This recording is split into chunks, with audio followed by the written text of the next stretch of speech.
है जहाँ लोग मजे से ड्रिंक कर रहे होते हैं। इसी बार में सर्जियो नाम का एक आदमी आता है। जिस टाइम सर्जियो बार का दरवाजा खोलकर अंदर आता है, ठीक उसी टाइम पर एक आदमी बार से बाहर निकलता है। जैसे ही वो आदमी बाहर जाता है, उसे कोई सर में गोली मार देता है और उसकी मौत हो जाती है। ये देखकर लोगों में भगदड़ मच जाती है। आसपास के सभी लोग वहाँ से भाग जाते हैं। किसी को कुछ नहीं पता कि गोली किसने और कहां से चलाई। कुछ ही देर में सड़कों पर सन्नाटा छा जाता है। बार के अंदर मौजूद सभी लोग दरवाजे के पास खड़े होकर डेड बॉडी को देखते हैं, लेकिन डर के मारे कोई भी उस मरे हुए आदमी के पास नहीं जाता। उन्हें समझ नहीं आता कि अब उन्हें क्या करना चाहिए। उसी वक्त एक आदमी पुलिस को कॉल करने की कोशिश करता है, लेकिन उसके फोन में नेटवर्क नहीं आता। और जब बाकी लोग भी अपने मोबाइल में नेटवर्क चेक करते हैं तो उनके मोबाइल में भी नेटवर्क नहीं आ रहा होता, जैसे किसी ने जैमर लगा दिया हो। ये देखकर वे लोग और भी ज्यादा डर जाते हैं। तभी इस बार का क्लीनर डिसाइड करता है कि वो उस मरे हुए आदमी के पास जाएगा, लेकिन जैसे ही वो डेड बॉडी के पास आता है तभी उसे भी कोई शूट कर देता है। यह देखकर बार के अंदर मौजूद सभी लोगों की सांसें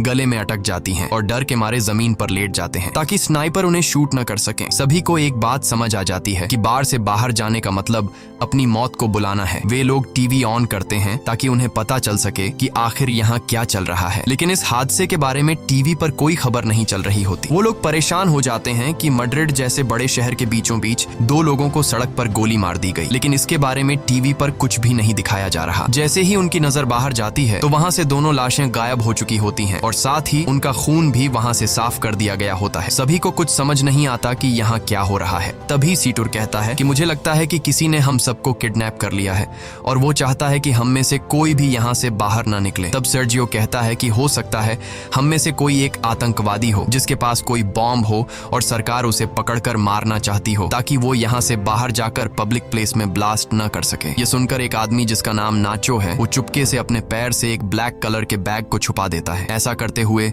सर्जियो उसे देख लेता है। अब सर्जियो को यकीन हो जाता है कि नाचो एक आतंकवादी है, जरूर उसके बैग में कोई बॉम्ब होगा। वह सबको नाचो को पकड़ने के लिए बोलता है। नाचो को पकड़ने के बाद जब ये लोग उसके बैग को छीन लेते हैं तब नाचो कहता है कि बैग को मत खोलो, इसमें कुछ भी नहीं है। लेकिन ये लोग उसकी बात नहीं मानते और जब बैग को खोलो इसमें कुछ भी नहीं है। लेकिन ये लोग उसकी बात नहीं मानते और जब बैग को खोला जाता है तो उसमें से कुछ कपड़े और एक हार्ड डिस्क निकलती है। एलिना नाचो से पूछती है कि इस हार्ड डिस्क में क्या है। नाचो कहता है कि इसमें ऐसी कोई भी चीज नहीं है जिससे किसी को भी नुकसान हो। वो कहता है कि मैं एक एड कंपनी में काम करता हूँ और इस हार्ड डिस्क में मेरे काम की फाइल्स हैं। लेकिन एलिना उसकी कोई बात न मानते हुए उसकी हार्ड डिस्क तोड़ देती है, पर हार्ड डिस्क के अंदर कुछ नहीं होता। नाचो गुस्सा हो जाता है कि तुम सब मुझ पे शक क्यों कर रहे हो। सामने एक दूसरा ब्रीफकेस भी पड़ा हुआ है, शायद उसमें कोई बॉम्ब हो। वो सबसे पूछता है कि यह ब्रीफकेस किसका है। तब सर्जियो कहता है कि यह ब्रीफकेस मेरा है और अगर मेरे ब्रीफकेस को किसी ने छूने की कोशिश की तो मैं उसे मार दूंगा। लेकिन यहाँ अंड्रे नाम का एक आदमी अपनी बंदूक निकालता है और सर्जियो पर तान देता है। बंदूक के नोक के सामने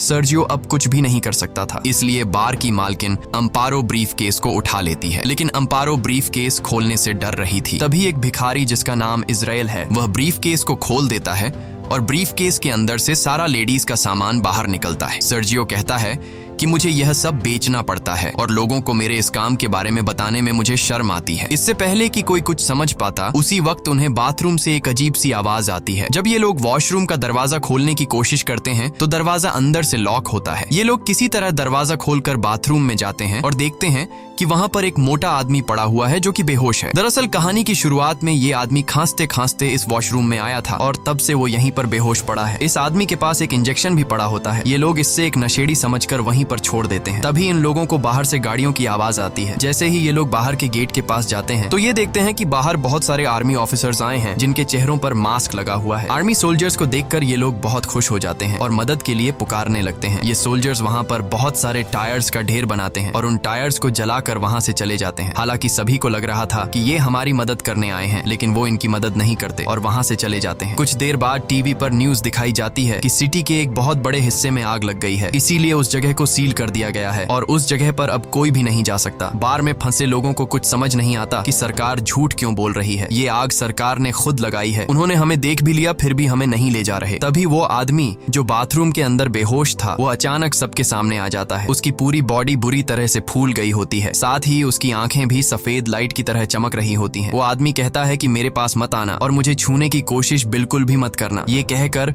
वो आदमी गिर कर मर जाता है और उसके हाथ से मोबाइल भी छूट कर गिर जाता है। आता है। तभी इजराइल मुस्कुराते हुए इस मरे हुए आदमी की आंखों पर कॉइन्स रख देता है और कहता है कि हम सब मरने वाले हैं। दूसरी तरफ ये लोग उस मरे हुए आदमी का मोबाइल फोन उठा लेते हैं और देखते हैं कि ये आदमी तो एक आर्मी ऑफिसर था। इस आर्मी ऑफिसर के फोन में कुछ फोटोज होती हैं जिनमें लोगों ने वायरस से बचना था। इस आर्मी ऑफिसर के फोन में कुछ फोटोज होती हैं जिनमें लोगों ने वायरस से बचने वाले सूट पहने होते हैं। ये देखकर नाचो समझ जाता है कि ये जो आदमी मरा है ये इन्फेक्टेड था और इन्फेक्शन से इसकी जान चली गई है और हो सकता है कि शायद अब यहाँ और भी लोग इन्फेक्टेड हो गए हों और सरकार हमें इसलिए यहाँ से बाहर जाने नहीं दे रही ताकि हमारी वजह से बाहर की दुनिया में इन्फेक्शन न फैल सके। इसलिए गवर्नमेंट ने इस जगह को सील कर दिया है और सरकार हमें किसी भी कीमत पर यहाँ से बाहर जाने नहीं देगी। उनकी नजर अभी भी हम पर है और अगर कोई भी